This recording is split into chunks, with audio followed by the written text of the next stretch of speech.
Welcome to our digital mini Bienvenidos BYU a Women's Conference. la conferencia digital de BYU. Me llamo Sandra Rogers, la encargada de la conferencia de este año. ¿Dónde están? Me alegra de que estén aquí con nosotros.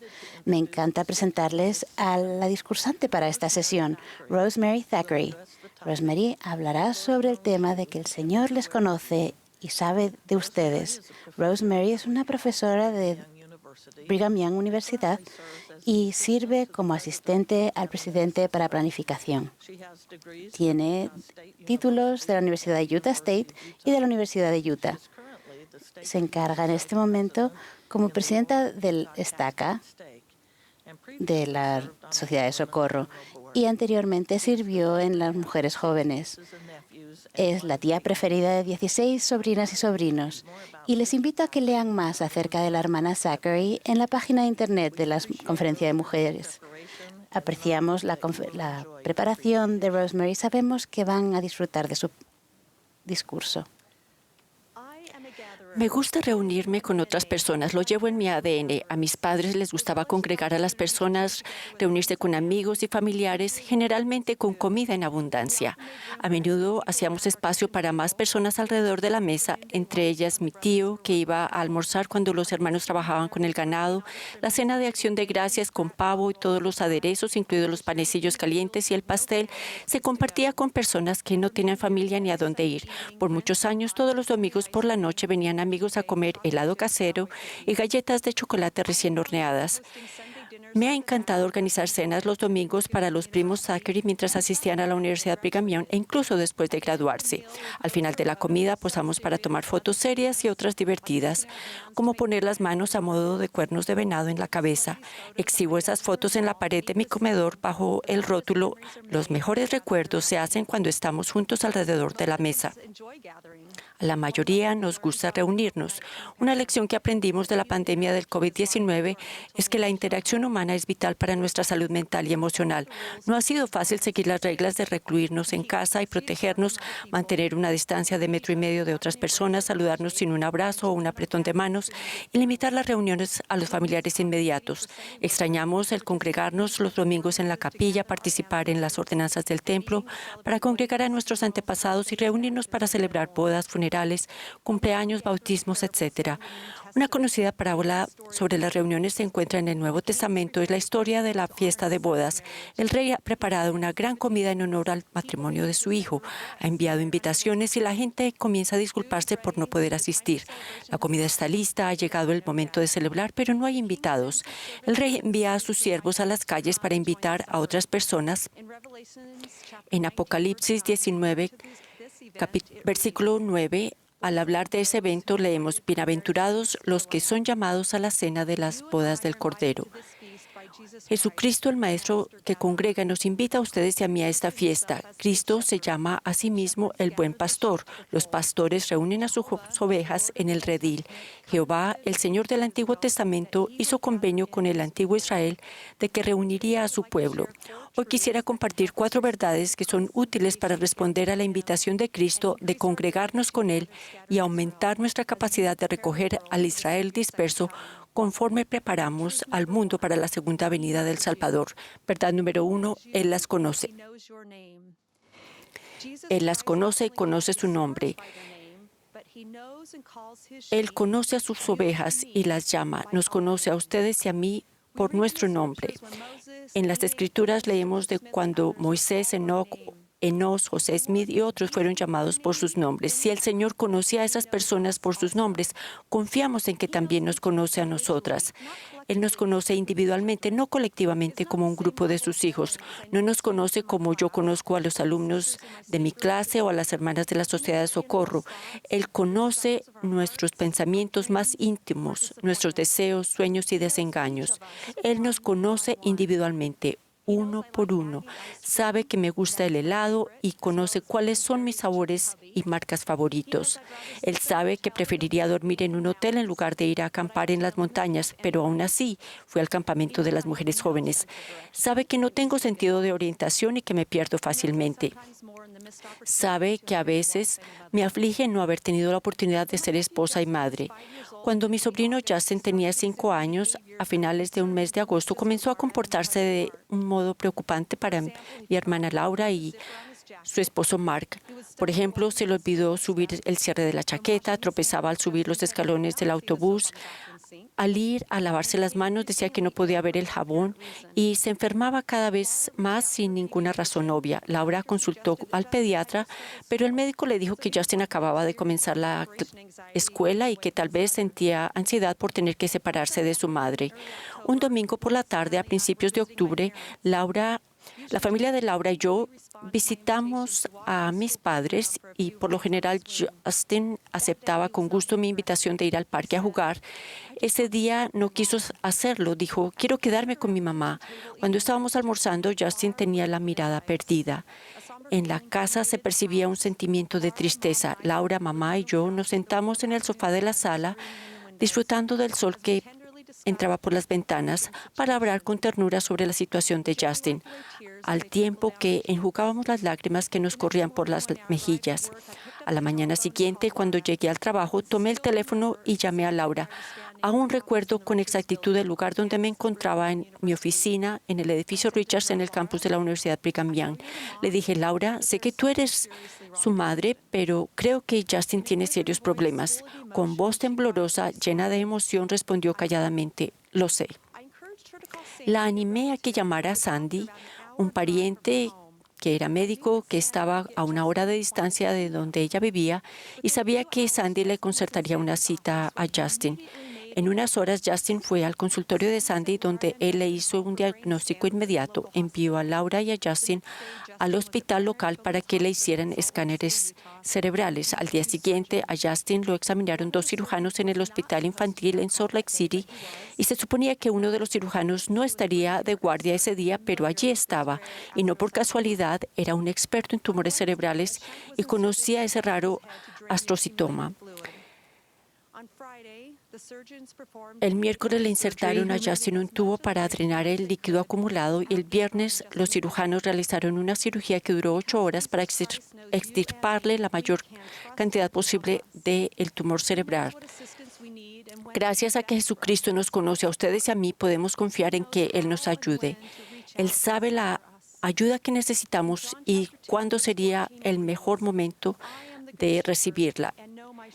Él dijo en Juan 10:14, yo soy el buen pastor y conozco mis ovejas, y las mías me conocen. El Salvador nos conoce. La pregunta que debemos hacernos es, ¿lo conocemos a Él?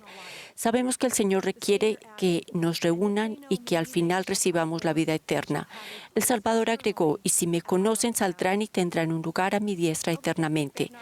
El elder Bednar dijo lo siguiente sobre cómo podemos llegar a conocer al Señor. Un propósito importante de la vida mortal no es simplemente saber acerca del unigénito del Padre, sino también procurar conocerlo. 4 pasos esenciales que pueden ayudarnos a llegar a conocer al Señor son ejercer fe en Él, seguirlo, servirle y creerle. Conforme llegamos a conocer al Salvador, aumenta nuestro deseo de ayudar y congregar a los demás en amor, tal como Él lo haría.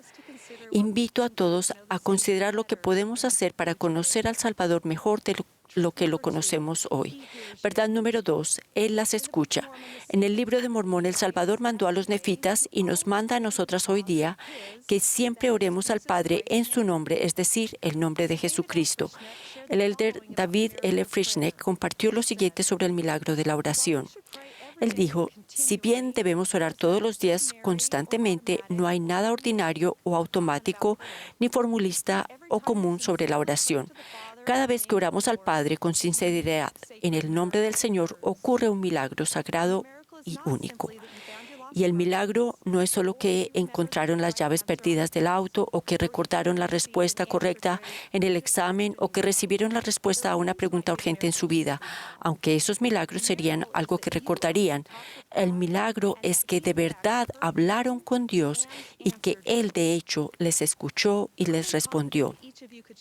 Seguramente Todas podrían compartir una experiencia en la que oraron y Dios las escuchó y les respondió. Tal vez fue cuando le derramaron su alma en una oración audible, o quizás haya sido una oración en silencio o una oración que tuvieron en el corazón durante años. La hermana Bonnie Parkin, expresidenta de la Sociedad de Socorro, compartió lo siguiente. Ana Matilda Anderson era una joven que vivía en Suecia en la década de 1880. Cuando ella y su familia se unieron a la iglesia, fueron ridiculizados por sus creencias. La madre de Ana decidió que deberían mudarse a Estados Unidos y unirse a los santos en Utah. Ana, de 11 años, y su hermana Aida partieron primero para ganar dinero para traer al resto de la familia. Se embarcaron hacia los Estados Unidos. Después viajaron por tren a Ogden, Utah, desde donde Aida partió en un carromato para trabajar con sus patrocinadores en Idaho. Ana permaneció completamente sola en el tren mientras continuaba hacia Salt Lake City. No hablaba inglés y no conocía a nadie. ¿Pueden imaginarse la soledad y el pánico que habrá sentido durante su viaje? El tren llegó a la oscura estación Río Grande poco antes de la medianoche. El familiar que iba a ir a buscarla no estaba allí y Ana, atemorizada, veía a la gente salir de la estación. Finalmente se quedó sola con una familia alemana que tampoco tenía a nadie que la recibiera. Sintió que le rodeaba una oscuridad densa y amenazante.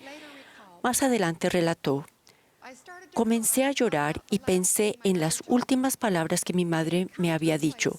Si te encuentras en un lugar donde no puedas entrar y no puedas entender lo que te digan, no te olvides de orar a tu Padre Celestial, porque Él sí puede entenderte. Ana se arrodilló al lado de su maleta y rogó con todas sus fuerzas por ayuda celestial. ¿No hemos orado nosotros de esa manera alguna vez? Los integrantes de la familia alemana le hicieron señas a Ana para que los siguiera y, sin tener otra alternativa, ella lo hizo. Cuando llegaron a la manzana del templo, escucharon los pasos de alguien que caminaba con rapidez. Una mujer se dirigía con prisa hacia ellos mientras observaba con atención a cada persona que pasaba. Cuando vio a la familia alemana, se apresuró. Ana captó la mirada minuciosa de la mujer que estaba allí. Había reconocido a la jovencita y con gran asombro Ana reconoció a la mujer. Era su maestra de la escuela dominical que había partido años atrás. La mujer dijo: me desperté una y otra vez. Las imágenes de los inmigrantes que llegaban se desplegaban en mi mente y no pude dormir más. Sentí que tenía que venir al templo a ver si había alguien que yo conocía.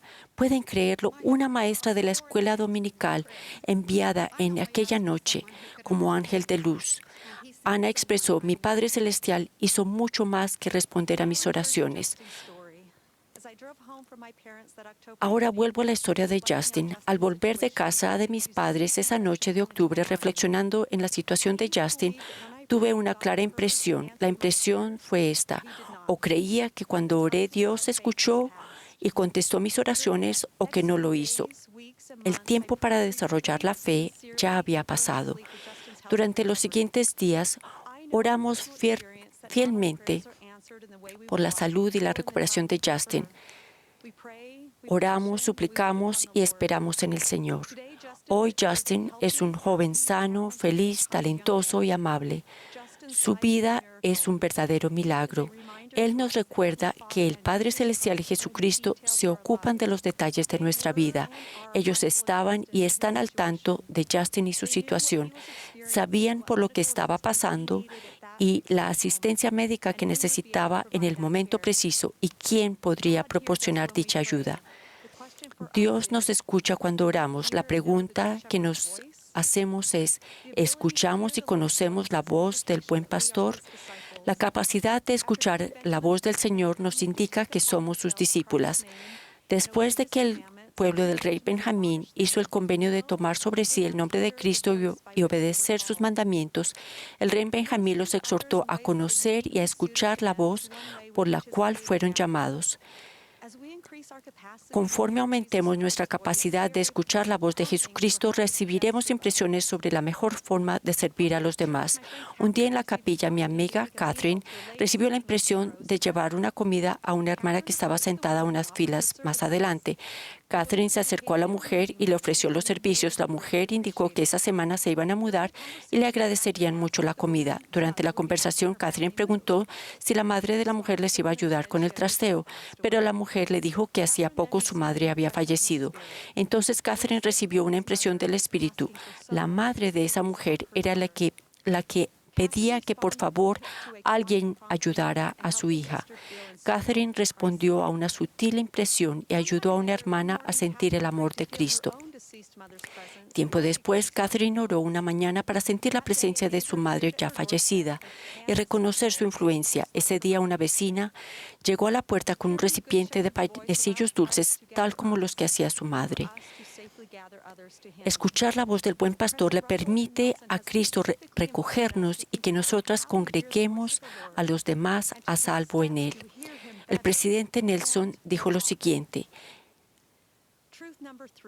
en este año debemos unirnos más y escuchar la voz del Señor. Verdad número 3. Él las ve.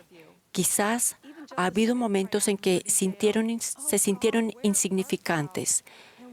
El profeta José Smith dijo: «Oh Dios, ¿en dónde estás? ¿Y dónde está el pabellón que cubre tu morada oculta?». La verdad es que Él nos ve aunque no podamos verlo. En Doctrina y Convenios 38:7 dice: «Pero he aquí, de cierto os digo que mis ojos están sobre vosotros, estoy en medio de vosotros y no me podéis ver». Mi amiga Liz compartió la siguiente experiencia sobre cómo sabía que Dios la conocía a ella e incluso las decisiones que estaba tomando. Hace algún tiempo pasé de un barrio de jóvenes adultos solteros a un barrio de familia convencional. Me preguntaba si estaba renunciando a mi oportunidad de casarme, ya que elegí no asistir al barrio de solteros mayores. Mientras oraba y preguntaba si esta decisión me privaría de la oportunidad de casarme, sentí una impresión del Espíritu: «¿Sé dónde estás?». El Padre Celestial estaba al tanto de las decisiones que había tomado y sabía exactamente dónde estaba y qué estaba haciendo. Él sabe dónde encontrarme cuando me necesite. Parecería que cuando sentimos que tenemos poco o ningún control de nuestras circunstancias es cuando procuramos una afirmación de que el Señor nos ve y sabe de nuestra situación. Es lo que sentí el verano pasado cuando mis padres padecían problemas de salud. A mi padre le diagnosticaron cáncer y poco después le descubrieron un tumor del tamaño de una pelota de voleibol en el riñón. Mi madre tuvo varios problemas de salud, los cuales se agravaron con una demencia avanzada que parecía progresar exponencialmente con el deterioro de la salud de mi padre. Yo comenzaba un nuevo puesto en el trabajo, mi horario era cada vez más exigente y me preocupaba cómo íbamos a hacer mis 3 hermanos y yo para cuidar a mi mamá cuando falleciera mi padre. Durante ese tiempo, mi amigo Brad compartió conmigo una experiencia que tuvo cuando su madre estaba muriendo de cáncer de pulmón años atrás. Oré para pedirle al Padre Celestial que aliviara la carga de mi madre. Se me ocurrió que ella estaba en sus manos y a su cuidado y que mi responsabilidad era serle fiel a él y a mi madre. Fue una experiencia aleccionadora para mí. Me recordó que el Señor no está en una galaxia distante, lejos de nosotros. Él está cerca y en los detalles de nuestra vida. Él sabe y controla cuándo es hora de que regresemos a Él. Un día fui al templo con el propósito de buscar una guía con relación a mi madre. Mientras esperaba para participar en las ordenanzas, me senté al lado de una hermosa pintura de una joven con cabello largo, rubio, que le caía sobre los hombros. Estaba sentada rodeada de un cielo azul claro y muchas flores. Pensé en mi madre cuando era una niña, tenía el cabello largo, rubio y lo llevaba trenzado. Se deleitaba con las flores y la jardinería. Mientras estaba allí, reflexioné y abrí las Escrituras en Doctrina y Convenios 44:6, donde dice: «He aquí os digo que es preciso que visitéis a los pobres y a los necesitados y les suministréis auxilio para que sean amparados hasta que se hagan todas las cosas conforme a mi ley que habéis recibido». Mi respuesta fue: que debía seguir visitando a mi madre para aliviar su sufrimiento. Como Brad dijo, el Señor estaba al tanto de nosotros y de nuestra situación y la situación de mi madre. 5 días después falleció papá. En las primeras horas de la mañana del día del funeral de él, mamá cruzó pacíficamente el velo para reunirse con su amado compañero. Mis oraciones fueron contestadas y se aligeró la carga de ella. El Salvador nos ve. ¿Con cuánta frecuencia vemos a Jesús en nuestra vida? Un día, durante el periodo de cuarentena en el hogar por el COVID-19, una señora de nuestro vecindario sugirió que tuviésemos un día para buscar a Jesús. Nos invitó a poner láminas de Jesús en una ventana del frente de nuestra casa y luego los niños y los adultos podrían caminar por el vecindario buscando imágenes del Salvador. Esto me dio ánimo y me testificó que todos nosotros creemos en Cristo. En las Escrituras, los profetas nos exhortan repetidamente a recordar la bondad de Dios. Del mismo modo, se nos manda agradecer al Señor en todas las cosas. Una clave es que podremos disfrutar de su Espíritu siempre para guiarnos en el trayecto de regreso a Dios. Reconocer y escribir los momentos en que experimentamos la mano de Cristo en nuestra vida no solo es para nuestro beneficio, sino que nos reafirma que podemos confiar en Dios y guardar sus mandamientos. De hecho, dar testimonio del Salvador y de su bondad es esencial para llevar a otras personas a Cristo. En el transcurso del tiempo, las mujeres pueden tener una gran influencia en otras personas y en las comunidades. Piensen en las mujeres que en las primeras horas de la mañana fueron a la tumba del Salvador solo para encontrarla vacía, la mujer samaritana en el pozo, Abish, la mujer lamanita en el libro de Mormón. El presidente Nelson prometió bendiciones si reconocemos la mano del Señor en nuestra vida y escribimos esas experiencias. Verdad número 4. Él las ama. El introductor dijo, nuestro Salvador, el buen pastor, nos conoce y nos ama. Él los conoce y los ama. Él sabe cuándo están perdidos y Él sabe dónde están. Él conoce su dolor, sus súplicas en silencio, sus temores y sus lágrimas.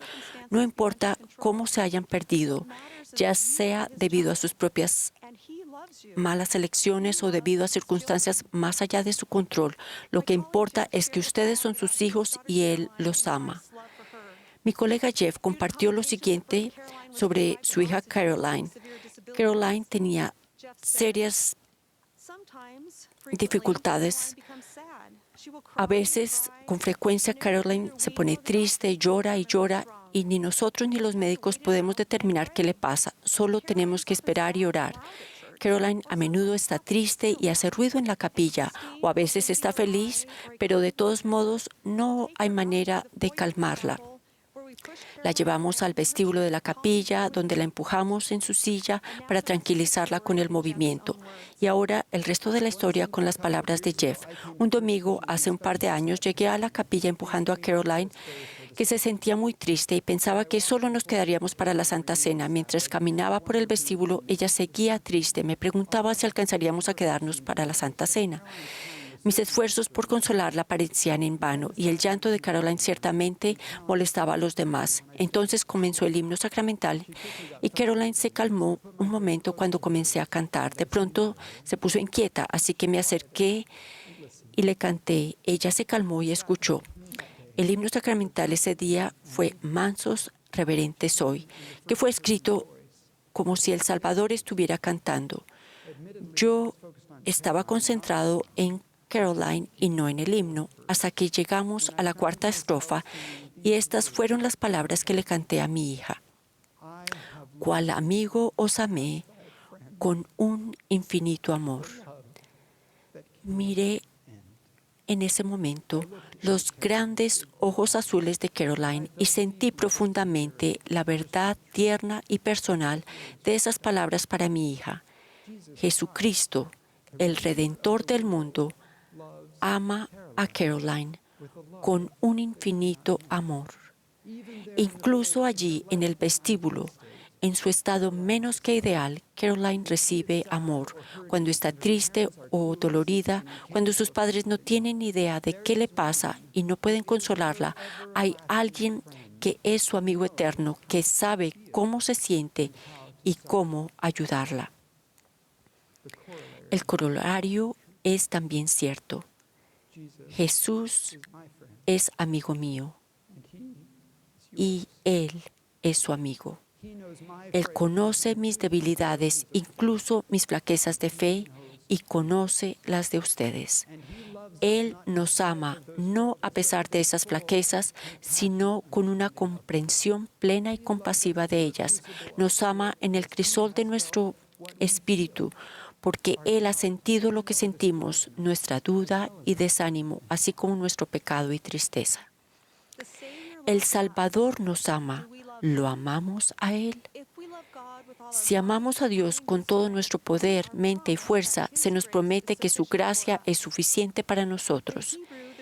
En hebreo, la raíz de la palabra gracia es chanán, que significa inclinarse o postrarse con amabilidad. ¡Qué imagen tan poderosa! Debido a su expiación, Cristo se inclina o se postra en señal de bondad para ayudarnos a superar nuestros desafíos en la vida. Cuando amamos al Salvador, nosotras a su vez extendemos la caridad, el amor puro de Cristo a los demás.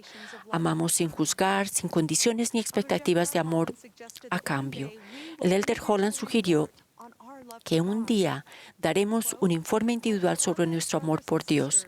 Mis queridos hermanos y hermanas, no sé exactamente cuál será nuestra experiencia el día del juicio, pero me sorprenderá mucho si en algún momento de la conversación Dios no nos pregunta exactamente lo mismo que Cristo le preguntó a Pedro: ¿me amaste? Creo que Él querrá saber si en nuestra comprensión sumamente mortal, muy inadecuada y a veces infantil de las cosas, al menos comprendimos un mandamiento, el primero, el más grande mandamiento de todos: amarás al Señor tu Dios con todo tu corazón, con toda tu alma y con todas tus fuerzas y con toda tu mente. Les invito a todas a hacer un esfuerzo consciente para desarrollar su testimonio de estas simples verdades.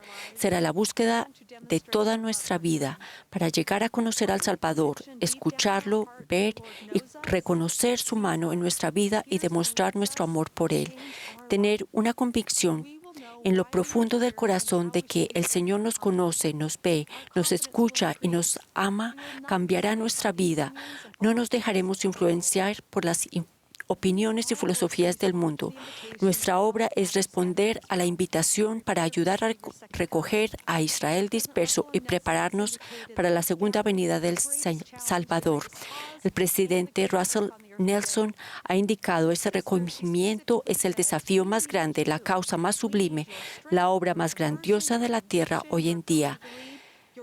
Necesitamos de ustedes, necesitamos de su fortaleza, su conversión, su convicción, su capacidad para dirigir, su sabiduría y sus voces. Cuando estas verdades se escriban en las tablas de carne del corazón, nos preocupará menos lo que la gente piensa de nosotras, y el amor del Señor será más profundo y duradero que cualquier elogio y adoración fugaz que el mundo pueda ofrecer. Cuando nuestro fundamento es el Señor Jesucristo, el diablo podrá lanzar sus vientos y sus dardos en el torbellino, pero no tendrán el poder para arrastrarnos al abismo de miseria y angustia sin fin. Hace varios años buscaba sinceramente la respuesta a una pregunta. Un domingo acudí al Señor en oración y ayuno y decidí terminar mi ayuno después de reunirme con la presidencia de Estaca para ser apartada para un llamamiento. La bendición que recibí en ese momento fue hermosa, pero mi pregunta quedó sin respuesta. Al concluir la reunión, el presidente me pidió que me quedara por un momento. Luego me dijo que mi bendición tenía más, pero sintió que era demasiado personal para que las otras personas la escucharan. En ese entorno sagrado, cuando el presidente de Estaca y su consejero volvieron a poner sus manos sobre mi cabeza, recibí revelación personal directa e inconfundible. Esta experiencia ha sido muy importante para mí. Cuando empiezo a dudar de si Dios me conoce, si me ve, si escucha mis oraciones y si me ama, pienso en aquella noche cuando Dios contestó una oración que solo Él y yo conocíamos. El buen pastor ha extendido una invitación a cada una de nosotras. Podemos utilizar nuestro albedrío para responder o no. Él nunca nos obligará. Nuestra respuesta positiva hará que Él nos recoja en el redil. La letra del conocido himno cristiano Suave y tiernamente lo expresan mejor. Suave y tiernamente, Jesús está llamándote a ti y a mí. A las puertas Él aguarda y observa, esperándote a ti y a mí. Ven a casa, ven a casa. Tú que estás fatigado, ven a casa. Sincera y tiernamente, Jesús te llama.